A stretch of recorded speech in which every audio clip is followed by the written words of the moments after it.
6 rank 1 crystals into the energy plate, and the wheel began to spin rapidly. A wave of relief washed over him, knowing the effort to gather the crystals hadn't been wasted. The wheel eventually stopped on the red square, and a box emerged. He opened it with eager anticipation, expecting an influential combat profession. However, his excitement quickly turned to shock when he saw the profession he had been awarded. Glory Artisan. Realizing this role wouldn't make him exceptional, he was disappointed. From the colored wheels, one can receive both a primary profession and a support profession. Support professions are secondary and do not enhance combat abilities. Artisan is classified as a support-type profession. Professions are ranked into 4 tiers: trainee, novice, intermediate, and advanced. He hadn't expected that the crystals he had painstakingly gathered would result in such a seemingly useless profession. This outcome only reinforced his belief that his luck was entirely cursed. Lee asked to see the reward he received, feeling that all her hard work collecting crystals shouldn't be used by him alone. He handed the paper to Pooh and began examining the other items the wheel had produced, including a 4-colored badge that seemed unusual to him. She read the page, discovering that the wheel could grant various ranks and specialties. The artisan profession included 5 techniques: enchantment, magic, collection, mosaic, and crafting. The mention of 5 types of techniques piqued his interest, prompting him to quickly reclaim the page and read through the details. He realized that this artisan profession wasn't as useless as he thought. The skills could produce and upgrade weapons and greatly enhance their capabilities. Each color of metal represented a different ability. With these new skills, his weaponry would see a significant boost in power. Seeing the potential, he noted that there were still plenty of crystals left from the undead. He called everyone to help gather them, intending to eliminate a few more zombies in the area. By doing so, they could be in a stronger position. He emphasized the need to spend more time acquiring skills for better self-defense. As they worked to clear the corpses, Lao Wu watched from a distance. He was impressed by his strength, having single-handedly cleared the entire media center of zombies. However, he was puzzled by their actions, mainly why they were meticulously sorting through the bodies. When he noticed one of the zombie heads missing a crystal, he quickly pieced together their plan. Sensing the shift in his boss's focus, Bian, his assistant, asked what he had discovered. Fifth Brother ordered him to assemble everyone immediately, as they had an urgent task ahead. After clearing the piles of corpses, Liang felt a gnawing hunger since she hadn't eaten in a day. He handed her a food packet and advised her to drink water from the school bathroom, noting that the water tank still worked. He gave her a backpack containing 3 days' worth of food and some emergency medicine, instructing her to take good care of it as it held life-saving supplies. He told her to stay in the media center, which was relatively safe, while he went outside to handle some tasks. With a hint of sadness, Liang asked if he was planning to go off alone again. He replied that he needed to retrieve the key to the mysteries first. He reminded them to continue gathering crystals and assured them he would return soon. Li, concerned, questioned what they should do if zombies attacked while he was away. He bluntly stated that it was not his responsibility to protect them. He then picked up an ordinary wooden stick and demonstrated his crafting skills. In seconds, the stick transformed into a long wooden spear. He distributed the spears to them for self-defense, warning them that without proper protection, only death would await them. Pooh understood the harsh reality and acknowledged that they needed to learn to fend for themselves in this ruthless apocalyptic world. With the spears handed out, he left to continue his work. He headed alone to the construction site of the nearby school's new building. A black shadow suddenly fell from the sky as he entered the site to assess the situation. Instinctively, he caught the falling figure, realizing it wasn't an object, but a girl in a military uniform. When their eyes met, she sprang out of his arms and quickly grabbed his uniform. He, taken aback, shouted that she must be out of her mind for treating her savior like this. Despite his protest, she maintained a stern demeanor, interrogating him with sharp questions about his identity and reasons for being there. Seeing that reason wasn't working, he quickly used force to free himself from her grip, then restrained her by choking her neck. He demanded answers to the same questions she had posed. She, realizing being attacked by someone with high combat skills, warned him that he was assaulting an officer. Recognizing this, he eased his grip. She admired his quick reflexes and asked if he was trained in martial arts.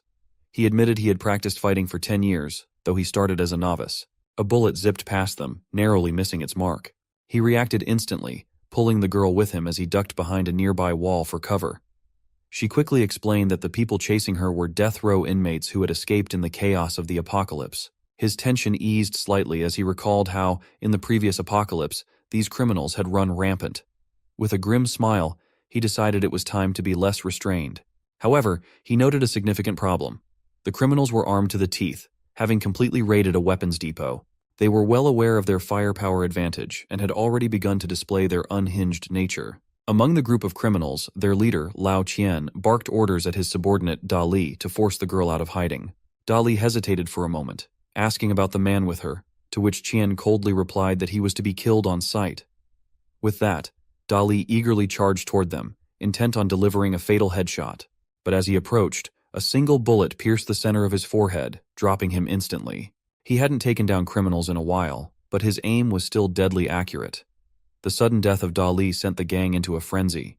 They unleashed a wild barrage of bullets at his previous position, trying to suppress any threat. However, they were caught off guard when he suddenly appeared above them, his position elevated. Before they could react, he took aim and fired a shot straight into Lao Qian's chest, killing him instantly. Panic erupted among Qian's remaining associates. As they scrambled to aim at him, the policewoman with him sprang into action. With lightning speed, she delivered a powerful knee strike to one of the criminals, following up with a precise punch that sent him flying. The criminal, now on the ground and begging for mercy, looked up at her with fear. But before she could decide his fate, Zhang had already pulled the trigger, ending his life with a cold, unhesitating shot. The policewoman rounded on him, scolding him for killing a criminal who had already surrendered. She questioned his actions, asking why he had pulled the trigger when the man was no longer a threat. He didn't offer an answer, his expression remaining hard and unreadable as he holstered his weapon. After ensuring the criminal was dead, she questioned him again about his actions. He explained that he was doing what police officers should have done, eliminating dangerous criminals. He murmured that in the apocalypse, there were countless cases where people begged for help not just from the undead, but from scum-like death row criminals who preyed on them. He recounted how, in his past life, his ex-girlfriend was brutally raped and killed by such criminals. He emphasized that since these criminals were already sentenced to death, he would show them no mercy. She looked at him, noting his cold demeanor. While she understood his reasoning, she was struck by how young he was, yet so mercilessly cold-blooded. She wondered what experience had hardened him so profoundly. On the other side of the city, a man nervously informed Lao Wu that the two people he had sent to rescue had already been bitten to death by zombies. The news sent a surge of anger through Lao Wu. But when the man suggested avoiding Zhang due to his formidable martial arts skills, Lao Wu's response was swift and brutal. He landed a heavy punch on the man's face, knocking him off balance. Lao Wu sneered and declared that killing him was the key to controlling the entire area. With him out of the way, they would claim all the weapons, resources, and women. He then turned to address the group of criminals he had gathered, his voice booming with authority. He announced that someone had dared to act with impunity on their territory and, worse, had killed two of their brothers. Bian, not fully grasping the gravity of the situation, foolishly tried to argue that the two men had been killed by zombies, not by Zhang. This only fueled Lao Wu's fury. He struck the man again, silencing him with a warning to keep his mouth shut unless he wanted to lose more than just his dignity. He then clarified to the group that the apocalypse had changed the rules while they had previously operated in the shadows. Now, they were free to take what they wanted, and no one could infringe on that freedom. Not even Zhang. The man who dared to threaten their reign of terror would be dealt with swiftly and ruthlessly. The criminals roared in agreement, Lao Wu's words igniting their bloodlust. With a malevolent gleam in his eyes, Lao Wu vowed that Zhang would not survive the day. He then issued orders to Bian, understanding that this mission was crucial to solidifying their control over the territory. Meanwhile, Zhang and the policewoman arrived at the site where the dungeon key had supposedly fallen. She asked what they were looking for as they began searching the area. He explained that they were searching for an essential key that he needed to retrieve at all costs. Sensing the gravity of his words, she pressed for more details. He described the key as unique in shape and easily recognizable, urging her to be vigilant in their search. Determined to help, she joined the search with renewed focus. As the sky began to darken, he knew the key would start to emit bright rays, making it easier to spot. He was deep in thought, strategizing their next steps, when suddenly she called out that she had found a key. He quickly turned to her, a flicker of hope in his eyes, only for his anticipation to be dashed when he realized it wasn't the right key. He instructed her to discard it and continue the search. As they resumed searching, her sharp eyes caught something unusual. Behind a nearby dog's paw, she spotted glowing green eyes peering back at her. Momentarily startled, she pointed it out to him. Those weren't just any eyes. They belonged to a mutated dog, a creature far more dangerous than the zombies they had been dealing with. Realizing the gravity of the situation, he knew they were in for a fight. The mutated dog was a formidable opponent, and with its enhanced abilities, he gripped his weapon, preparing for the confrontation, while the policewoman steeled herself for the battle ahead. The The search for the dungeon key had just taken a deadly turn. It was a level 2 mutated dog, and the sight of its sheer size and strength was enough to unsettle anyone who charged at them with a menacing growl. He fired 2 shots quickly, but the agile beast dodged effortlessly. The policewoman beside him was equally helpless. The dog's speed and unpredictability exceeded their expectations. As the massive dog lunged at him, he instinctively braced himself for a vicious attack. However, instead of feeling sharp teeth sink into his flesh, he was met with something entirely unexpected. The dog began frantically licking his cheeks, its tail wagging furiously. He was caught off guard, struggling to comprehend the bizarre behavior of what he had assumed was a dangerous creature. The policewoman watched in disbelief as the dog licked him, saying, "Looks like it's trying to turn you into a chew toy, or maybe just a really moist snack." He looked closer at the dog, and a flicker of recognition crossed his face. There was something familiar about the dog's tail, something that sparked a memory from his childhood.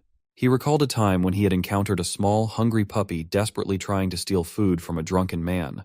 The man had retaliated cruelly, striking the puppy with a glass bottle and stepping on its tail, breaking it in the process. Young Zhang, unable to stand the sight of such cruelty, had devised a clever ruse to protect the puppy. He convinced the man that the dog was infected with dangerous bacteria, which successfully scared the man off and saved the puppy from further harm. He had felt a deep sense of accomplishment and relief that day. The dog had remembered him and was expressing its gratitude in the only way it knew, with eager licks and wagging tail.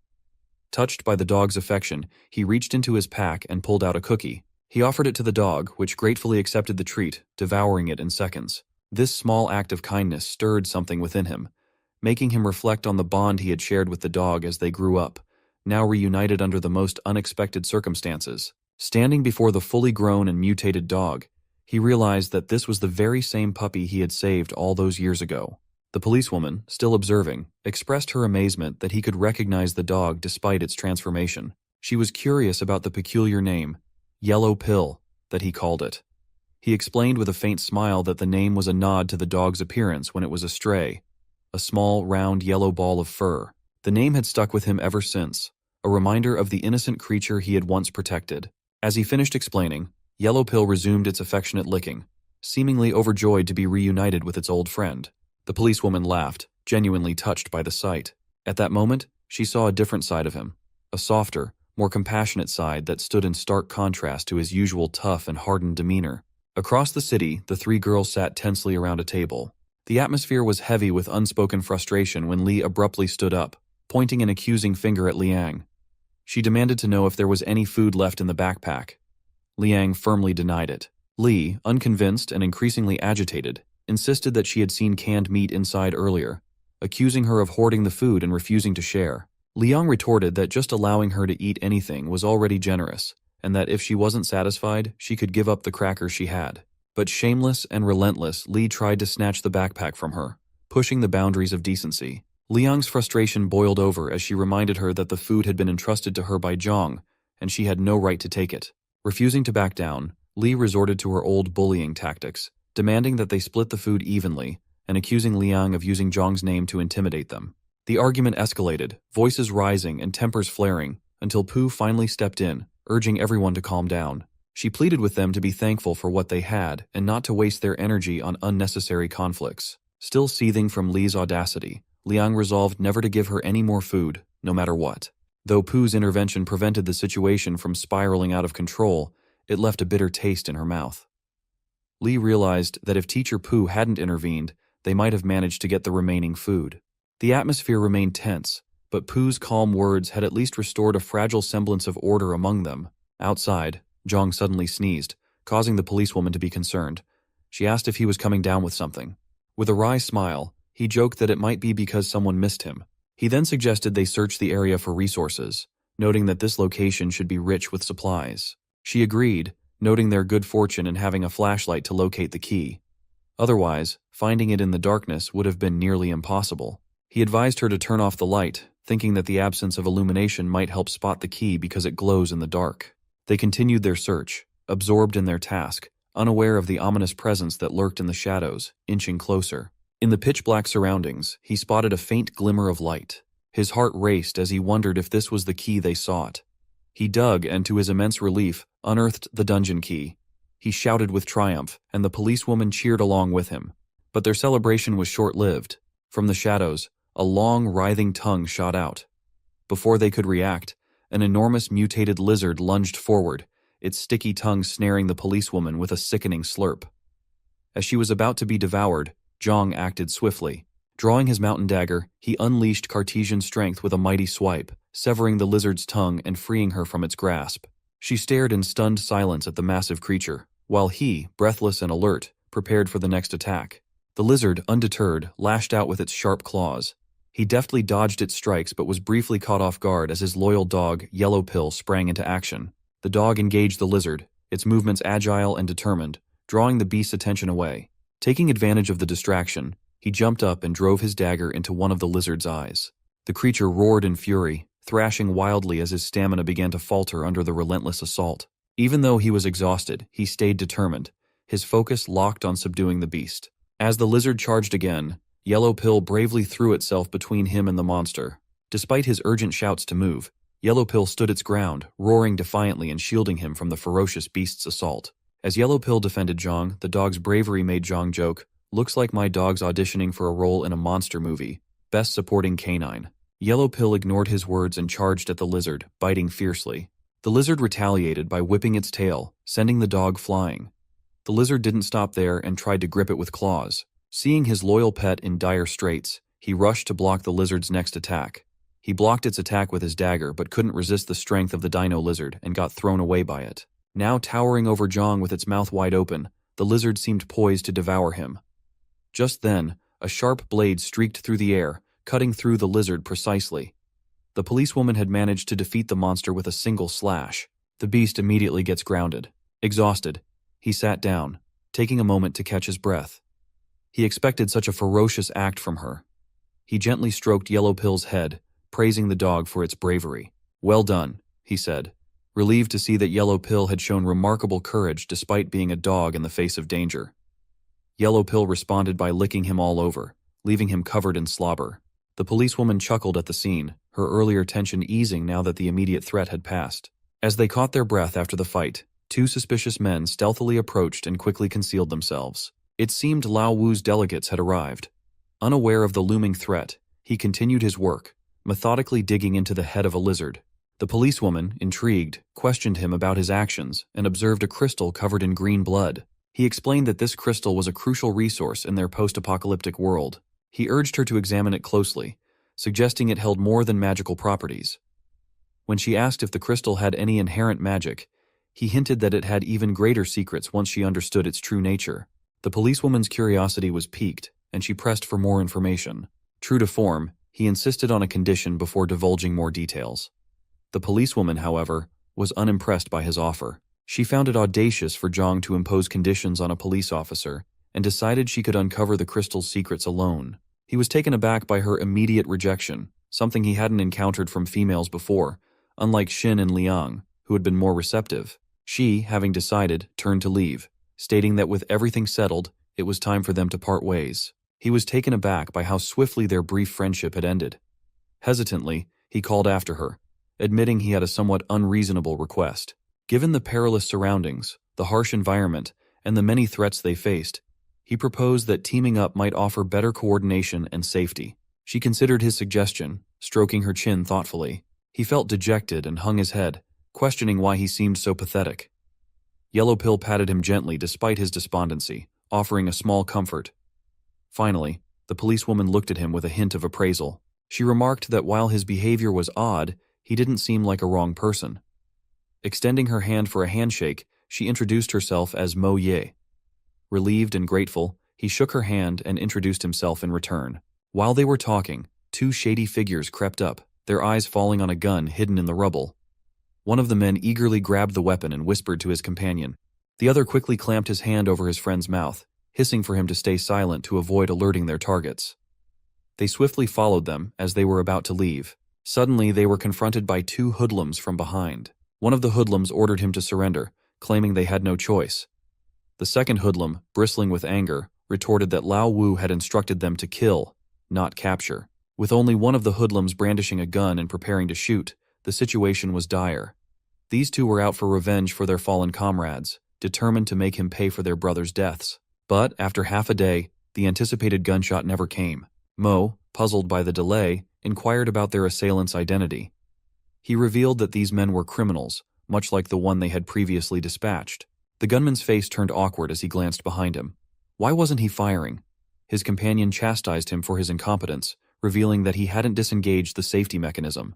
The gunman, bewildered, asked what the safety was, admitting he was a guard who had never handled a real gun before. His partner was equally shocked, realizing the guard's arrogance was unfounded. As the gun's safety lever clicked off, the yellow pill zombie dog sprang up from below, causing both men to freeze in terror. The creature lunged at one of them, sinking its teeth into his hand. His scream for help echoed through the area as he desperately called out to his brother, Dao, who was already trying to escape. Realizing the relentless nature of the zombie dog and the futility of seeking help, Dao's panic escalated. Seizing the moment, Mo sprang into action with swift precision. She efficiently neutralized the remaining threats, her movements a blur of expertise. In a quick and decisive motion, she kicked Dao in the face, sending him crashing to the ground. The sight of Mo's impressive combat skills left him with no doubt. Crossing her again would be a serious mistake. With the two hoodlums now restrained and struggling, he took a firm stance. His tone was stern as he demanded answers. He made it clear that if they wanted to avoid losing too much blood, they needed to reveal Lao Wu's whereabouts immediately. Lao Wu was now strolling through the hallway where Zhang had previously taken down the zombies. He ordered Bian to collect the crystals from the undead's heads. Bian, however, was confused and suggested eating first, as he was starving. Lao Wu, known for his cruelty even toward his own men, insisted he focus on the task. To him, these crystals were valuable and essential, though Bian saw them as worthless debris. He struck Bian in the head, compelling him to work without further complaints. Lao Wu himself didn't fully understand the purpose of the crystals, but their frequent recovery from zombies intrigued him. The hidden uses of these crystals were a mystery to him, yet he was convinced of their significance. The scene shifted to the three girls. They were resting in a safe room within the media center, having found temporary refuge. However, Li, eyes sharp with malevolence, opened her eyes. After ensuring Teacher Pu was sound asleep, she focused on Liang. Rising quietly, she gripped a sharp shard, her expression filled with dark intent. To put her vile plan into action, Li approached Liang with a cold determination. She had always felt overshadowed by Liang, who acted superior with Zhang's support. Now, Li was set on eliminating her and seizing the resources that could secure her own survival. As she prepared to strike, the unexpected voice of Teacher Pu called out to her, causing a jolt of fear to run through her. Startled, Li quickly hid the glass she had been holding behind her back and turned to face the voice. She put on a facade of innocence, pretending that she needed to use the bathroom. Her act of desperation was apparent as she shuffled away with a wretched expression, her mind racing with frustration. Once inside the bathroom, Li's composure shattered. The chance to carry out her plan had slipped through her fingers, leaving her seething with rage and disappointment. Her tears flowed freely as she struggled to come to terms with her failed attempt. Her moment of despair was abruptly interrupted by a violent pounding on the bathroom door. The harsh sounds reverberated through the small space, each thud intensifying her panic. Li's heart raced as she realized her time was running out. The confrontation she had so carefully planned was slipping away, and she was now trapped in a situation that threatened to expose her and undo everything she had tried to achieve. The atmosphere inside the room grew tense as Li re-entered and asked Teacher Pu, who was trying to break down the door. Liang, her voice trembling, assured her that the door was locked tightly and no zombie could break it. But the response came in the form of a massive strike that shattered the door, sending splinters flying. The girls, now drenched in fear, realized with horror that a gang of ruthless criminals had breached their sanctuary. Panic surged as the intruders made their way into the room. The danger was palpable. The girls were at the mercy of these merciless assailants. With a menacing grin, one of the criminals snatched a weapon from Liang. Her voice quivered with desperation as she demanded to know their intentions. The thug, puffing on a cigarette, grabbed her face and sneered, asking her what she thought. Another young criminal approached Teacher Pu, who shouted in alarm, demanding he keep his distance. Li saw an opportunity to escape in the chaos and began to slip away. The gang captain, Dong, barked orders to his subordinates to capture her immediately. One of his men, appearing conflicted, reminded Dong that Lao Wu had only instructed them to kill Zhang and take the girls. Dong, his patience wearing thin, roared back that Lao Wu was not present, and they were to follow his orders now. He commanded them to go after the fleeing Li. A hefty criminal took off in pursuit, with one of his comrades warning him not to enjoy her alone. The urgency of the situation heightened as the girls faced an escalating threat, their chances of escape dwindling as the criminals closed in. Teacher Pu was gripped tightly around the waist by one of the intruders who had shown an unsettling interest in her long ago. With a chilling calmness, he told her not to be afraid and asked if she remembered him. Trembling with fear, she demanded to know who he was. The man smirked as he revealed that he had once been a student at the school and had attended her classes. She recognized him immediately as Bai, a notorious troublemaker known for his persistent and inappropriate advances. His history of harassment had made him a constant threat, and now he was finally getting his chance to act on his dark intentions. Similarly, Liang was forcefully restrained by another thug.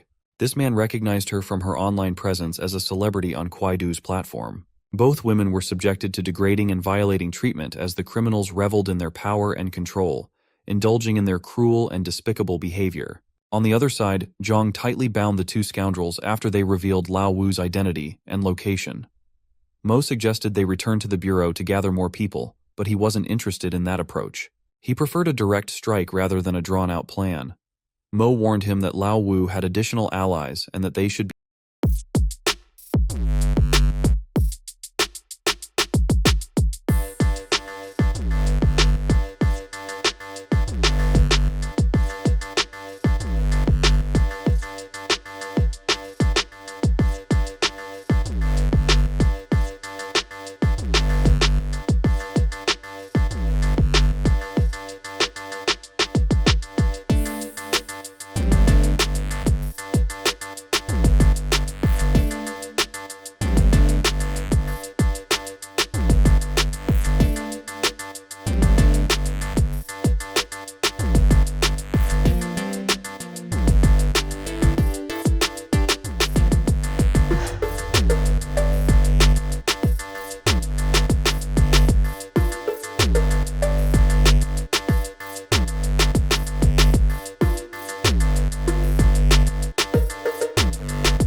cause her any trouble.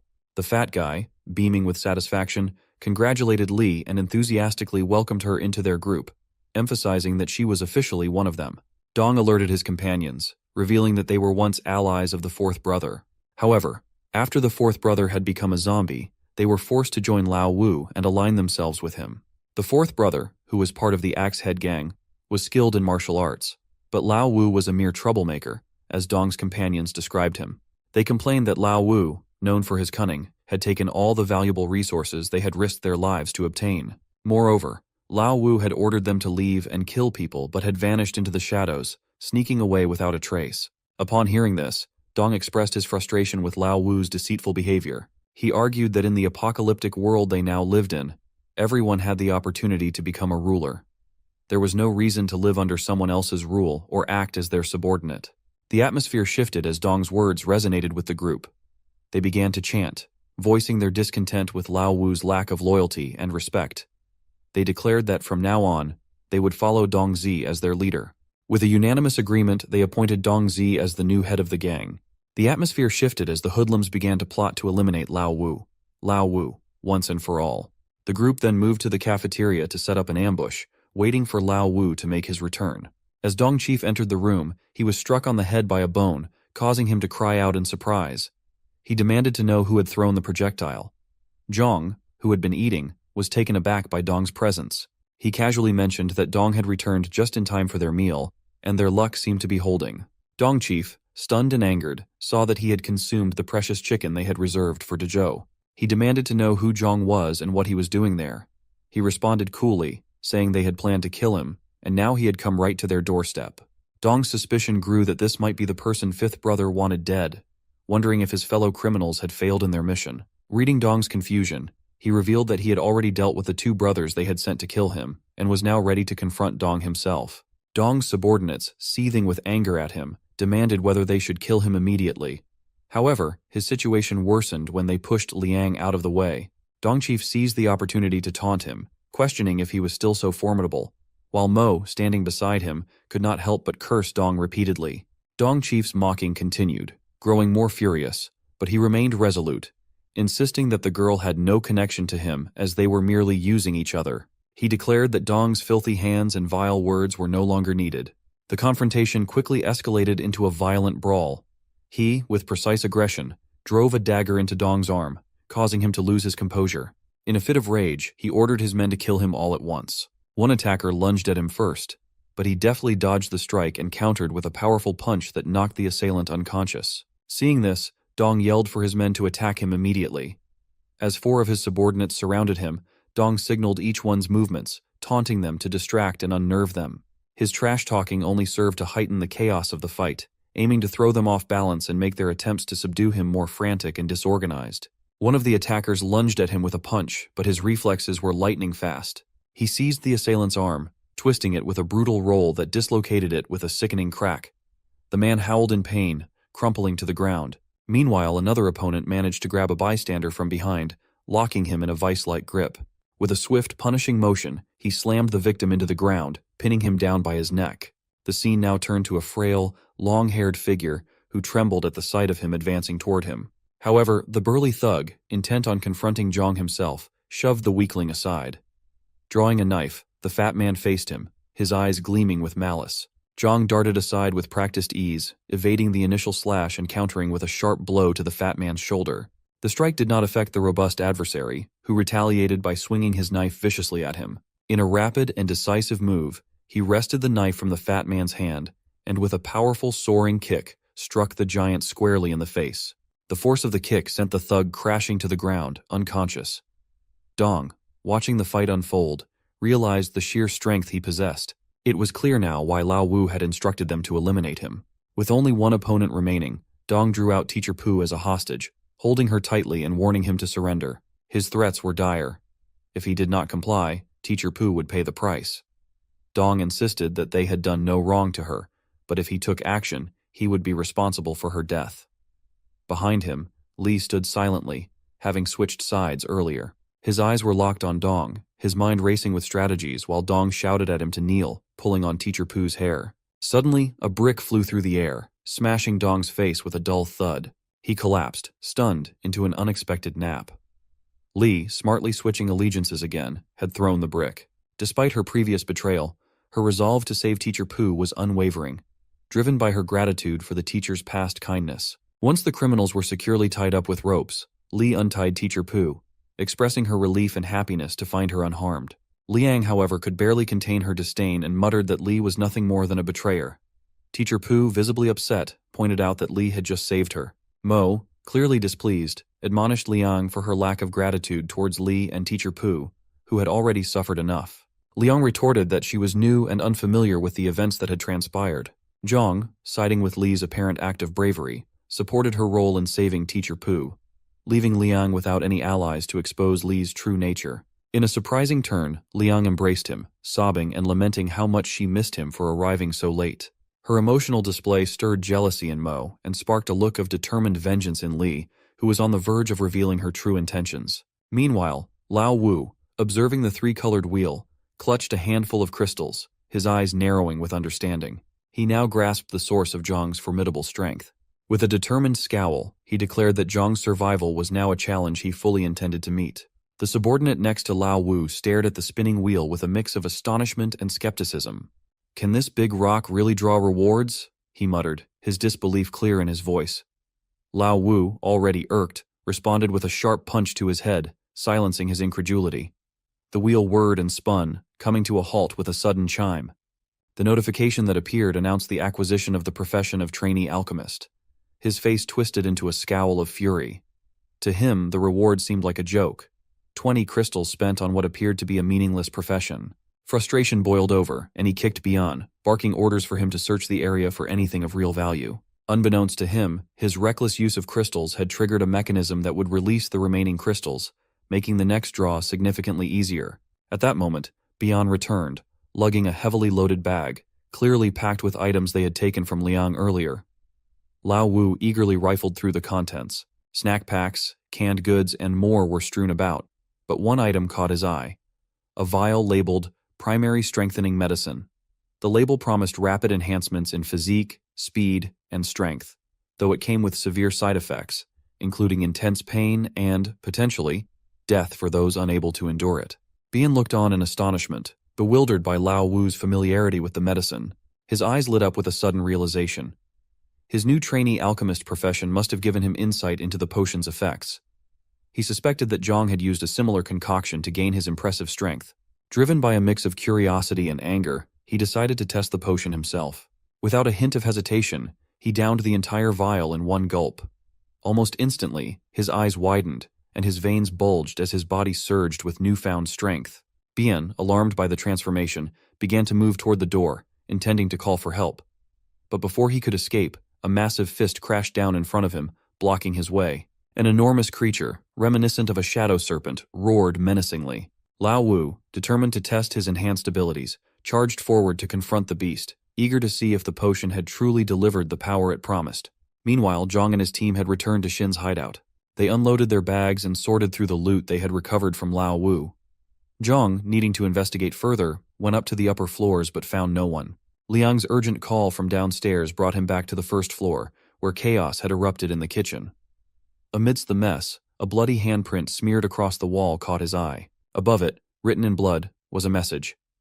"Supermarket got the wheel." Zhang's heart sank as he realized this message could be a crucial lead, hinting at a possible clue or direction in their search. Lao Wu stood proudly over the defeated shadow serpent, basking in the admiration of Bian. He was ready to claim victory over the undead, confident they would soon fall before him. However, his triumph was short-lived. Upon arriving to find Dong and the others, he discovered Bian tied up and learned that Dongzi had been killed and his resources stolen. The betrayal ignited a furious rage in Lao Wu. He roared in anger, vowing to hunt down Zhang and kill him with his own hands. He swore to torture him until he begged for mercy, then finish him off by tearing him to shreds. Before he finished speaking, Zhang had already experienced a premonition. Standing behind him, Liang asked if he was okay, wondering why he had suddenly shuddered. He explained that he had a strange premonition. Mo suggested he rest if tired, and Pooh advised him to drink water. He mentioned that his companion Shin might be in danger and had left information behind, so they needed to act quickly, starting with the supermarket. Liang, feeling jealous, asked if Shin was his girlfriend, to which he replied that she was a good partner. This response pleased Liang, and she excitedly urged him to prepare to find her. Liang's jealousy over Shin is like the classic love triangle from Manhwa, just without the sparkles and dramatic background music. He reminded them to avoid disrupting him in this operation and emphasized that, as teammates, they needed to contribute effectively. Before the operation, he carefully planned who should accompany him. He considered Liang intelligent and loyal, making her an excellent choice to support him in nurturing Shin. Mo, an expert in close combat, would assist in fighting. However, he questioned whether he should bring Teacher Pooh. Pooh explained that she was skilled in healthcare and knew medical treatments, so she could provide support from the back line. He agreed, but warned them not to be a burden, as he couldn't protect everyone. He asked the police officer if she would assist in the operation, and she readily agreed. They packed their bags and set off quickly. He thought about the urgency of finding Shin and securing a new food source, noting that their current supplies would last only a few more days. Despite having many crystals, they couldn't buy much with them. Mo approached him, curious about his preoccupation. He explained that they would leave some items behind and only bring essential supplies. Mo suggested that leaving items there wasn't safe and offered an idea. He was surprised by her critical thinking, which also solved his worry about the availability of scarce resources in their search. They headed to a police bureau truck, which Mo revealed had been specially transported by her boss. It was one of the best vehicles from the bureau, equipped with armor, hill-climbing capabilities, and a hefty load capacity. He thanked Mo, recognizing that the armored truck would benefit their mission. On the other hand, Lao Wu, seething with fury, stormed out of the media center, determined to kill Zhang. Bian asked what to do with the remaining companions as he made his way. Enraged by the betrayal of Dong and his team, Lao Wu decided to leave them behind and went for the bloodthirsty zombies. He was furious that they had dared to betray him and believed he could handle the zombies alone. Their fate was sealed. He would focus on his mission of vengeance against Zhang. A while later, he drove Mo's military truck from the bureau, skillfully drifting it around corners. The horde of undead barely slowed the vehicle down, their decaying bodies no match for the sheer power of the truck. As he navigated through the chaos, he couldn't help but acknowledge how amazing the truck was. Sitting behind him, Pooh sighed in admiration, muttering how it was no wonder that Mo, a guard far more capable than ordinary people, had managed to secure such a beast of a vehicle. Liang, on the other hand, felt a pang of jealousy toward Mo. She always craved the opportunity to prove her worth and to be the one earning credit for her contributions. His attention shifted to the map in his hand. Shin had failed to mark the location of the supermarket, leaving them to navigate blindly. He suggested that after they passed the intersection, they should start hitting the supermarkets one by one. His eyes scanned the road ahead, but before he could finish, a horde of undead surged forward, not with their usual mindless aggression, but as if they were fleeing something far more terrifying. Liang's sharp voice urged everyone to look at the side of the truck. An enormous mutated ape had appeared, tearing through the zombie corpses like they were nothing more than snacks. His heart raced as he recognized the creature, a mutated white ape known for its immense strength and vicious temperament. He was only a level 1 fighter, completely outmatched by the beast. Yet, a flicker of hope ignited as memories from his past life surfaced. He had faced white apes before and knew some of their weaknesses. He ordered everyone to sit tight, saying it was over and that it had noticed them, his voice tense as he stomped on the gas, desperate to flee. But fate wasn't on their side. The truck veered sharply and crashed into an electric pole, the impact jolting everyone inside. The giant white ape leaped onto the truck with a thunderous crash, its weight nearly toppling the vehicle. Liang and the others were thrown around inside the cabin, barely holding on. Through the shattered window, the ape's piercing red eyes locked onto Zhang, who fought to regain control of the truck. Despite his best efforts, the ape clung to the vehicle with relentless tenacity, its enormous hands gripping the metal quickly. Realizing the situation was beyond his control, he made a split-second decision. "Mo, take the wheel!" he barked, unbuckling his seatbelt. As Mo slid into the driver's seat, he swung the door open and launched himself at the ape, slashing wildly with his weapon. But his attacks barely scratched the creature's thick hide.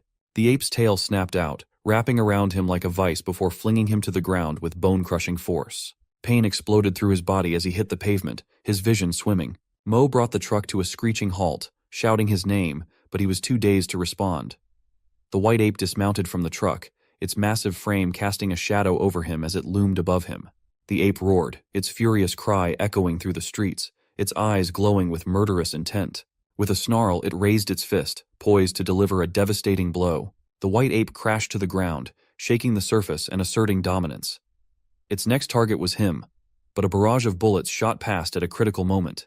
It was Mo, but instead of deterring the beast, her intervention only fueled its rage. The white ape charged at Mo with a furious roar, sending Pooh and Liang into a panic. Mo fired relentlessly, but her shots seemed ineffective against the massive creature. The ape's rage intensified, and it swung a mighty punch at Mo, who narrowly dodged. Enraged further, the ape began to circle the truck, and Mo seized the opportunity to aim at its face. The white ape howled in fury, grabbing Mo and tossing her through the air. The ape's fury didn't end there. It seized the truck with its colossal hands, flipping it over and sending Pooh and Liang tumbling out. With a savage swipe, the ape clawed at Pooh's back, its intent clear. Liang, paralyzed with fear, could do nothing to help. As the situation peaked, Zhang and his dog appeared with a fierce howl. They charged at the white ape, momentarily distracting it. The massive and unwieldy ape struggled against Yellow Pill's relentless bites. He took full advantage of the distraction. As Mo shouted his name, she tossed him a gun. With renewed determination, he gripped the gun tightly, his eyes focused as he used his crafting skills to enhance it. Penetration increased by 20, stability increased by 20, he noted with satisfaction. His modifications had given the weapon a significant boost. In the midst of his efforts, the giant white ape grew agitated as it grappled with his dog. With a powerful throw, the ape sent the dog flying, its jaws clamping down on it. Infuriated, the ape swung a massive fist toward the dog, making him fly into the air and then prepare to deliver a decisive blow. He, quick on his feet, shouted to the beast, "Hey, ugly white furry monster, your weakness is here." He aimed carefully at the ape's vulnerable point and fired. The bullet struck precisely, leaving the beast no time to react. The white ape roared in pain, its massive form crashing to the ground. The shot had been so effective that the ape's mutated, enhanced muscles revealed the exposed bones of its back. His strategic shot had hit the spine, the creature's critical weakness. The white ape's death was swift, a testament to the effectiveness of his enhanced ammunition. He marveled at the enhancement's importance. Without it, even his knowledge of the ape's weakness might not have been enough to secure the kill. As the fight concluded, he felt a surge of triumph. His 10 years of experience had proven invaluable, and his crafting skills had made the difference in this grueling battle. As Liang worked on disinfecting Pooh's wound, though Pooh managed to endure the sting of the alcohol, Liang asked her to hold on just a bit longer. He, concerned, flung open the truck door and was met with an awkward sight. Pooh, almost wholly undressed, was receiving first aid from Liang. The scene was both urgent and uncomfortable, making them all feel uneasy. Mo, noticing the situation, inquired about Pooh's condition. He reassured her that she was fine and there were no major life-threatening injuries. It was just a scratch that required some medicinal care. After handling Pooh's situation, he turned his attention to his dog, who had sustained significant injuries. Fortunately, the wounds weren't critical, but they were enough to impair the dog's mobility and effectiveness. He knew he needed to find medicine quickly to aid in the dog's recovery. He resolved to search for something that could speed up the healing process and get his loyal companion back to full strength. Liang noted that Pooh's wound was bleeding continuously and required significant anesthetics and medical tools to address it correctly. He responded that he could use his artisan skills to create stitching tools, but acquiring anesthesia would be more challenging. He recalled a past experience where he had stitched wounds without anesthesia and realized that Pooh would likely struggle with such a painful procedure. Determined to address both Pooh's and his dog's injuries, he planned to search for medical supplies and surgical resources in a nearby area that had a private hospital. Liang then inquired about the supermarket and her friend Xin. He assured her that Xin was competent and could protect herself, emphasizing that she was destined to become a 9-star veteran, which meant she would likely be safe. However, Mo disagreed with his plan. She proposed splitting into 2 groups. He would take Pooh to find the necessary medicine, while she would head to the supermarket to locate Xin. He quickly rejected the idea, citing concerns about potential mutated beasts on the road. He questioned whether it was wise to take such risks, preferring to focus on the immediate medical needs and the safety of everyone involved. Mo responded firmly, insisting that he should not underestimate her abilities as a guard. She reminded him of her track record and asked if he had doubts about her capabilities.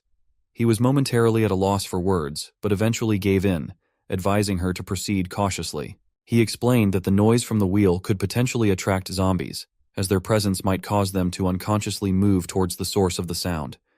He advised her to remain vigilant. As he waved goodbye, he reflected on past experiences where teammates had betrayed him, hoping for a different outcome this time, though his optimism was tempered. At the same time, Lao Wu and Bian were speeding down the road on their bikes. He, growing increasingly impatient with their progress, remarked that the stronger the wind, the better he felt. When Bian asked about their destination, he explained that, based on their careful calculations and analysis, they could be confident that Zhang would be searching for something specific. This meant that Zhang was likely to head towards the most probable location. Lao Wu assured Bian with renewed confidence that he knew exactly where they needed to go. Despite Bian's repeated questions about their destination, he remained steadfast. He explained that they had lost valuable resources, which would soon be depleted, so their next logical stop would be the supermarket, searching for new supplies. Supermarkets, he noted, typically held a wide array of resources essential for survival and travel. As they continued their conversation, They arrived at the area's largest supermarket, Yuehua Supermarket. Lao Wu approached it with determination. Upon reaching the entrance, Bian cautioned him. "Be careful. It looks like there might be undead inside." Who knew a shopping trip would come with a free side of undead terror? "Next time, I'll stick to online shopping." He dismissed the warning with a wave. After all, he had just obtained a new job and had spent half the day searching. When they entered, they found the supermarket had been looted, to his dismay. While they were inspecting the store, a packet of flour tumbled from its hiding place. Looking up, they were startled to see an undead creature looming before them. Its terrifying appearance caused Lao Wu to pause, though it appeared to be searching for something rather than attacking. They cautiously followed the undead, hearing unsettling noises as they moved. Soon, they discovered a group of undead gathered around something. While the subordinate was visibly frightened, Lao Wu's excitement grew. Meanwhile, Mo navigated the city streets with the confidence of a seasoned officer. Familiar with the layout, she approached a nearby supermarket, checking its exterior before cautiously venturing inside. After a thorough search, she found the shelves bare. The store had been stripped clean. Mo recalled his warning about the wheel attracting zombies, but this location seemed unusually quiet. With only one major supermarket left in the area, Yuehua Supermarket, she wondered what Zhang was up to. At the same time, he and his team arrived at the hospital, racing against time. Pu was on the brink of collapse, her wound bleeding profusely. Liang, observing the severity of the blood loss, urged him to hurry, fearing that Pu's life might be in jeopardy if they didn't act quickly. He focused on locating the essential medical supplies, hoping the medicine and injection rooms would have what they needed. In his haste, he narrowly avoided a giant tail that crashed down near him. His eyes widened in shock as he faced a grotesque sight. A colossal green tail attached to the skeletal remains of a mutated zombie croc. The overwhelming presence of another powerful mutant made him question why he was encountering so many formidable enemies today, feeling a surge of desperation as he battled against these nightmarish threats. He cautiously observed the massive tortoise-alligator hybrid from a distance. Unlike Yellow Pill or the white ape, this creature was in a league of its own, far more potent than any mutated beast he had encountered. In his previous life, it had taken him nearly a decade to realize that these monsters weren't native to Earth. They had appeared long before the apocalypse and were known as guardian beasts. These creatures were drawn to areas with unique resources or hidden rewards, fiercely protecting them. The tortoise alligator was a level 2 guardian beast, a formidable opponent that he knew he couldn't handle with his current strength. However, he believed his skills might allow him to slip past the beast and retrieve the necessary resources. Without wasting any time, he sprinted back to the armored truck. Seeing him return in such a hurry, Liang immediately asked if he had managed to find the medicine. He didn't answer. Instead, he went straight for the weapons, rummaging through the supplies to arm himself. Concerned, Liang asked why he was gearing up and whether a monster was inside the hospital. He confirmed her suspicions, admitting that a powerful beast was lurking within. However, he reassured her that he could handle it on his own. He instructed her to stay with Pu and continue caring for her wounds. Despite his calm demeanor, Liang couldn't shake off the confusion. Watching him load up on weapons and gear made her uneasy, but she trusted his judgment. He, on the other hand, knew that the situation was dire. The thought of facing a guardian beast with his current abilities was daunting, but he was determined to retrieve the remaining supplies they desperately needed. He hoped his plan would work, allowing him to navigate the hospital's dangers and bring back what was necessary to save Pu and secure their survival. He planned to restrain the guardian beast, knowing he would need every advantage he could get. He decided to use specially crafted arrows, enhancing them with his craftsmanship skill, which had proven invaluable in the past. This skill allowed him to significantly strengthen weapons, miraculously improving their penetration and control over the materials used. He explained to himself that their artisan skill, while only at a beginner level, could still enhance an item's quality, provided he had materials of equal quality and quantity. The enhancement process effectively doubled the power of the arrows, much like how it had previously amplified the effectiveness of bullets against the white ape. This skill wasn't just about changing the form of objects, it fundamentally increased their quality and toughness, almost as if he was wielding a form of magic. After painstakingly working on the arrows and bow, he strengthened them into weapons of the next level. But he knew that wasn't enough. He also needed a large metal net to hold the beast in place. In his past life, he had witnessed people using a technique known as mosaic fusion, a method that combined two completely different materials while preserving their individual strengths. Drawing on that memory, he decided to fuse iron wire with a green net, hoping the combination would be strong enough to deal with the tortoise alligator. He carefully combined the materials, applying his craftsmanship skill to strengthen the net, making it as tough and resilient as possible. With all his preparations complete, he set out to lay his trap. He charged forward with determination, pulling the bowstring taut and launching the reinforced net toward the tortoise alligator. The net successfully entangled the beast, wrapping around its massive form. The guardian beast let out a furious roar, thrashing about in an attempt to free itself. His heart raced as he saw that the net had caught the creature's tail, temporarily holding it back. Wasting no time, he dashed into the medicine warehouse, eyes scanning the shelves filled with abundant supplies. He felt a surge of relief. With these materials, Pooh's surgery would have a high chance of success. However, he knew better than to assume the fight was over. The tortoise alligator was a formidable opponent, and it wasn't long before it began to break free. The beast's enormous strength rendered the metallic net and arrows ineffective, snapping them with a mighty thud. It roared once more, its fury undiminished, and began to creep stealthily towards him, intent on reclaiming its territory. He quickly gathered as many medical supplies as possible, but the growing sense of danger was impossible to ignore. He could hear the beast's heavy footsteps approaching and knew he had to move fast. The tortoise alligator was closing in, and he realized he was running out of time.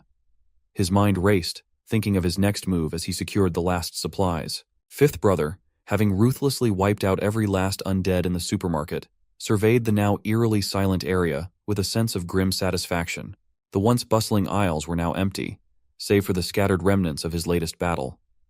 As his gaze fell upon a gleaming, brand-new wheel sitting in the corner, he felt a spark of renewed hope. Without wasting a moment, he ordered Beyond to collect the crystals from the fallen corpses. The task was executed with quick efficiency, and soon, Beyond returned with a pile of crystals. However, upon inspecting the wheel, Fifth Brother's frustration mounted. The wheel required 10 crystals to operate, but Beyond had only managed to gather 9. The missing crystal was a glaring, infuriating oversight.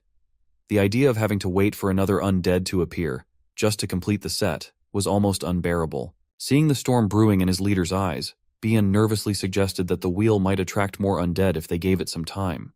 They only needed 1 more crystal, he said, trying to placate Fifth Brother with the hope of additional undead. But this attempt at reassurance only ignited Fifth Brother's rage. His patience snapped, and with a roar of fury, he struck Beyond across the face. The force of the blow sent Beyond stumbling, and Fifth Brother's eyes blazed with disdain. He spat out his anger, denouncing Beyond as utterly useless. Merely a worthless piece of trash who couldn't even be relied upon for something as simple as gathering crystals. Meanwhile, Mo approached the supermarket, her instincts on high alert. The silence that greeted her was unnerving. The usual sounds of groaning undead were conspicuously absent, leaving an unsettling calm in their place. As she carefully stepped inside, she couldn't shake the feeling that something was terribly amiss. The silence felt like a heavy, oppressive blanket, and she wondered if all the zombies had been wiped out or if something even more sinister was unfolding. On the other side, Liang heard the roar of the tortoise alligator echoing ominously from outside as it relentlessly pounded on the door of the medicine room. Unable to stand by and do nothing, she bolted towards the hospital, her heart pounding in her chest, her voice carrying an urgent plea as she called out for him, praying fervently that he was unharmed. When she arrived, the sight before her sent a chill down her spine. The tortoise alligator was furiously battering the tightly locked door. Fear gripped her as she questioned what monstrous creature this could be. Inside the room, he was painfully aware of his dire situation. He knew all too well the strength of a level 2 guardian beast, recognizing that such formidable foes were not easily overcome. The beast had already entered a berserk state, and he realized with grim resignation that he was likely trapped in the room for some time, with the genuine possibility of facing a brutal defeat. Outside, Liang quickly deduced that he had no means of escape. Determined to help, she resolved to divert the monster's attention. Her eyes then fell upon 3 enormous eggs nearby, and a plan began to form in her mind. Meanwhile, from his corner, he caught sight of Liang, his heart sinking with fear and frustration. How had this silly girl ended up in such a perilous situation, only adding to his burdens? The tortoise alligator, relentless in its assault, finally succeeded in breaking down the door. Its massive head lunged forward, aiming directly for his face, and the room echoed with the sounds of impending danger. Despite her fear, Liang quickly honed in on the tortoise alligator's eggs. With determination overtaking her dread, she sprinted toward them, her voice rising frantically to draw the creature's attention. Standing her ground in front of the menacing beast, she braced herself as it roared and charged toward her with terrifying force. Desperate to protect her, Zhang, with no clear plan in mind, rushed forward, his voice cracking as he shouted for Liang to run. But instead of fleeing, Liang made a bold move. She shoved one of the eggs off its perch. His heart plummeted as he realized the grave danger she had just put herself in. He screamed at her to get out of there as the alligator's focus instantly shifted to the rolling egg. In a heartbeat, the creature abandoned its chase of her, redirecting its attention to save its precious offspring from smashing against the wall. Seizing the brief window of opportunity, she attempted to escape but stumbled over a rock, nearly falling.